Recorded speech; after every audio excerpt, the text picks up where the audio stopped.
Are you someone who has asked, why is Jar Jar even in Star Wars? Everyone hates him, right?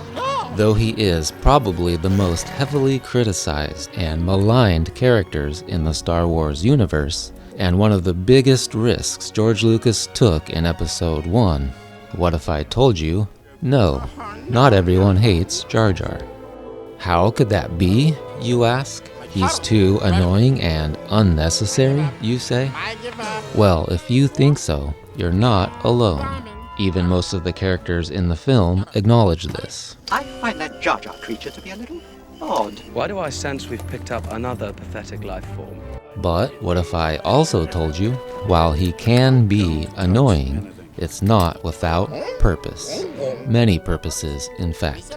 And his personality is the key ingredient that brings it all together and makes it all work. So, whether you already appreciate Jar Jar, or you're the kind of person that skips Episode 1, let's see if we can find any sort of value he might bring to the films by taking a closer look. Starting at the beginning of The Phantom Menace, we've got the blockade over Naboo. And on the planet, we've got two societies that have been split apart from each other for a long time, the Naboo and the Gungans. Now, to defeat the Trade Federation, these two societies are going to have to come together, which is near impossible at this point. They've become so estranged and split from each other, the Naboo aren't even sure what a Gungan is. You're a Gungan, aren't you? So, why are things set up this way, story-wise? When George Lucas makes a movie, he starts with the themes and the morals first. All I need is an idea. In other words, he starts with what he wants the films to say, about life and being human. Then builds the story around that, and everything that is put on that structure serves this end. Yeah, there has to be a climactic battle at the end, but he doesn't want the good guys to win by just fighting. By all of them coming together, they illustrate the theme of symbiosis, which is basically a constant theme all through Star Wars. There's a lot of splitting apart and coming together in The Phantom Menace, and Lucas is really big on the notion of living cooperatively with others and helping each other. So, how do these two societies eventually come together, when nobody, even Palpatine, would think that was possible? To explore that, let's quickly look through some of Jar Jar's key moments from the film and see how everything, the character development and the story crafting, builds up to this pivotal moment. And there will be another important central theme we'll catch along the way. Once Qui-Gon and Obi-Wan learn of the Trade Federation's plans to invade Naboo, they decide they must get to the capital and warn the Queen. To get to Theed more quickly, they would need someone who could guide them. And who better to guide them around Naboo than a native? But what Gungan would happen to be out roaming around in the middle of nowhere? Perhaps an outcast. An outcast who nobody cares if they're lost out in the middle of nowhere. One exiled from his home by, say, being accident-prone and annoying. Jar Jar needs to be an exile, but not for something bad, because Jar Jar needs to be instantly seen as trustable and good-hearted, but definitely still an exile. Later, on Tatooine, Padme and Anakin meet for the first time and just basically introduce themselves. It is laughing together at Jar Jar's antics in the junk shop that provide Anakin and Padme with their first bonding moment.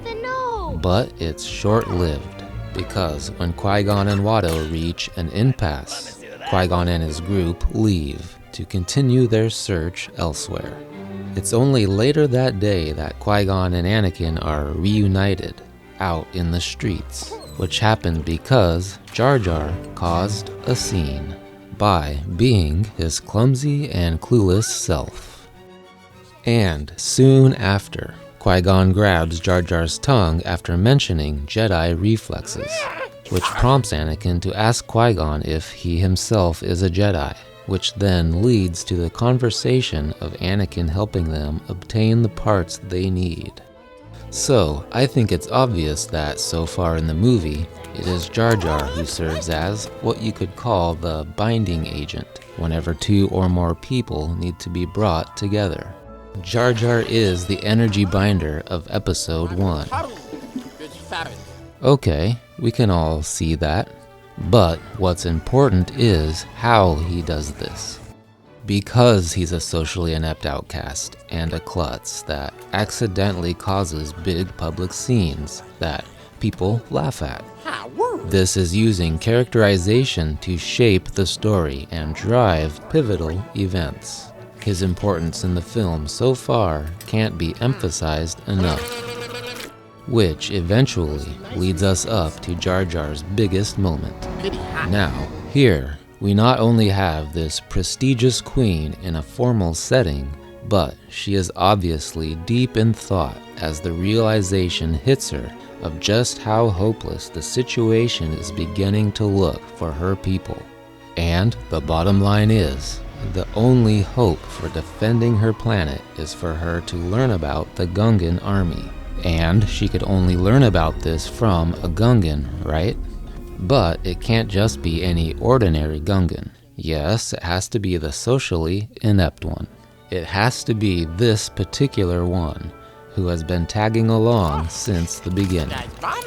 Your regular, proud, aloof, socially proper Gungan would never become so casual and familiar with a Naboo, let alone the Queen, to go so far as to approach her and start a conversation with. You're thinking, people gonna die? It would take a Gungan steeped in naivete, with a lacking of cultural and courtly etiquette to do such a thing. To not know when to shut up when the Queen is obviously so deep in thought. But even behind her heavy makeup, our more simplistic friend Jar Jar can sense that she's sad and simply offers his sympathy, as clumsy as it might be, which inspires Amidala's plan of petitioning the Gungans for help and enlisting their grand army to take on the Trade Federation's droid army.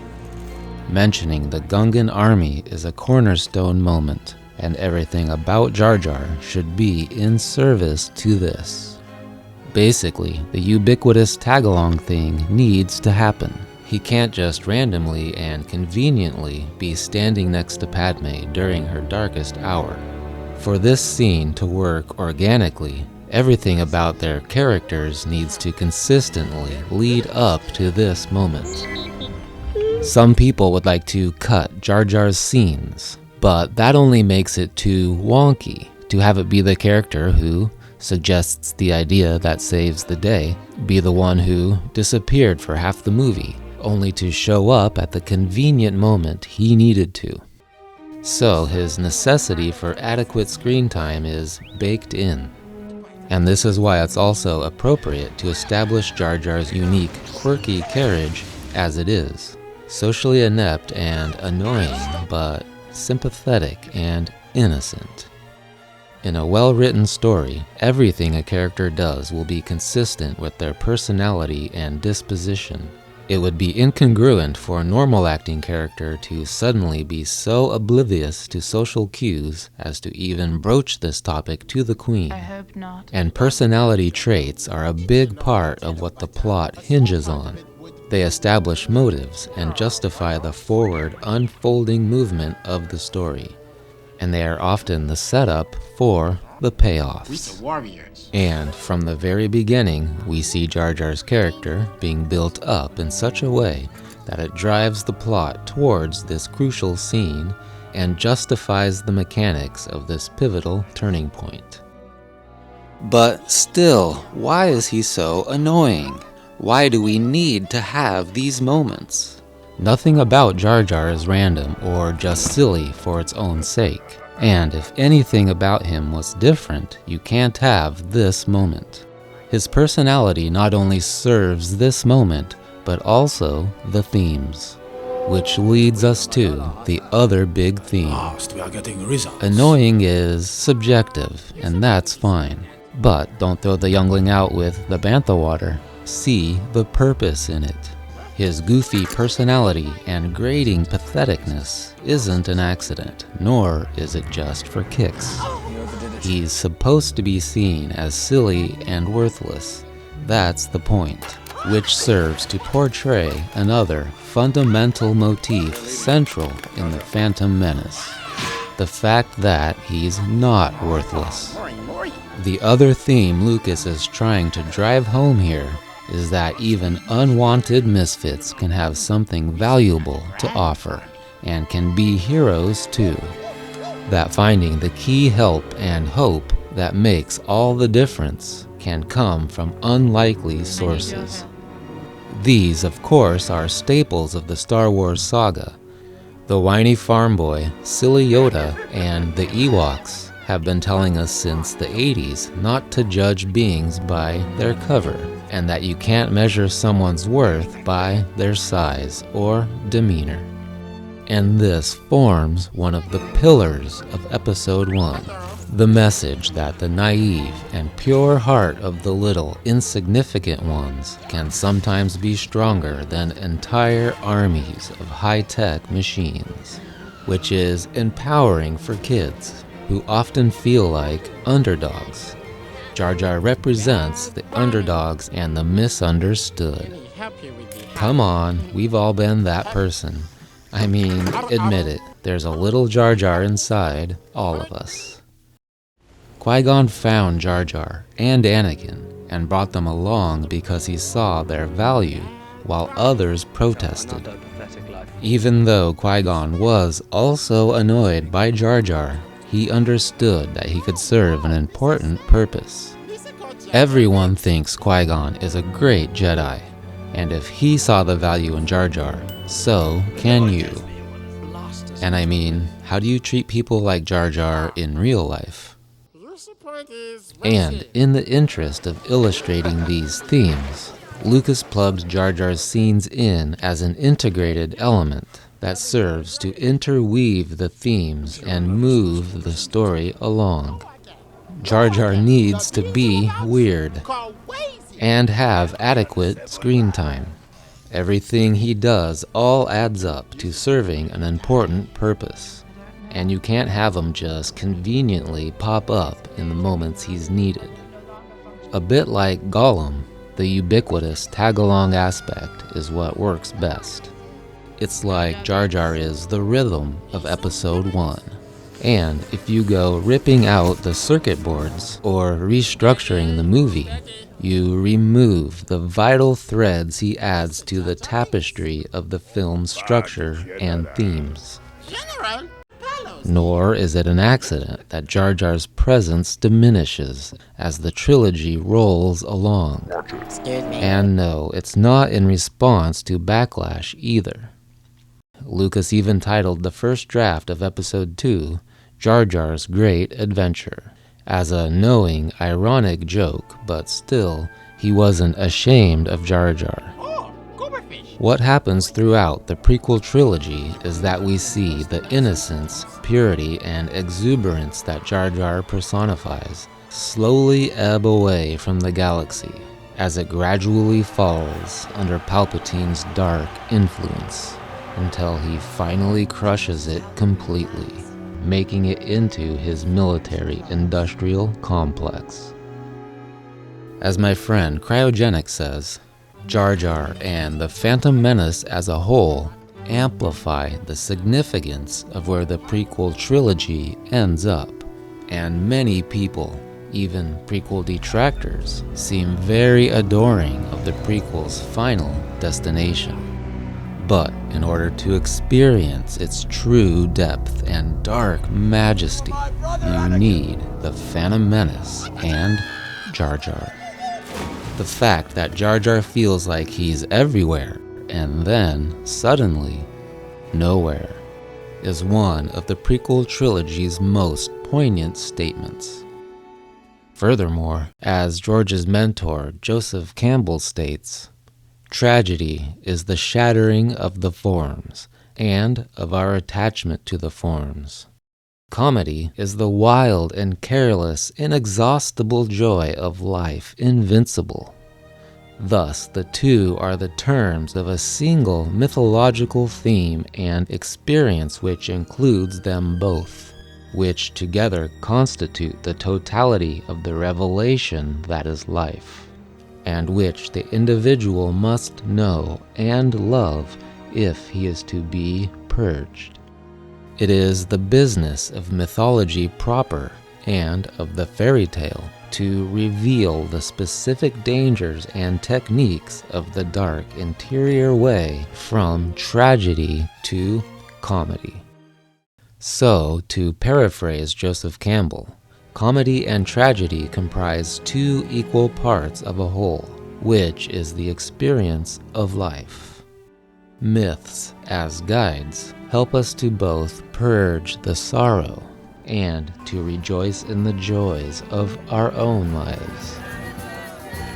Every good tale needs this balance, this journey from one to the other and back again, and Jar Jar serves as the leavening balance to the tragedies in Episode 1 and to the trilogy at large. And after witnessing the tragedy of Episode 3 and feeling a little hopeless, one can look back on the light-hearted tone of Episode 1. It's as if Jar Jar is essentially a metaphor for the balance of the Force in the galaxy, and as his presence fades, so does the light side. And speaking of gradually moving from light to dark, this leads us to some of my favorite stuff. Just when you thought Jar Jar couldn't serve any more purposes, I've got some more subtle ones, some parallels. In The Phantom Menace, it's Anakin and Jar Jar's empathy that drives them to help those around them in their times of trouble and help provide them with the solutions they need. Then, in Attack of the Clones, Jar Jar's empathy again drives him to help Padme's cause and theoretically save the Republic. But Palpatine takes advantage of it to move himself into a position of greater power, which eventually will lead to the ultimate political power. While Anakin's empathy drives him to save his mother, but in the wake of her death, his dark side takes over, which gives him a taste of greater power, which leads him to decide to seek the ultimate power over death.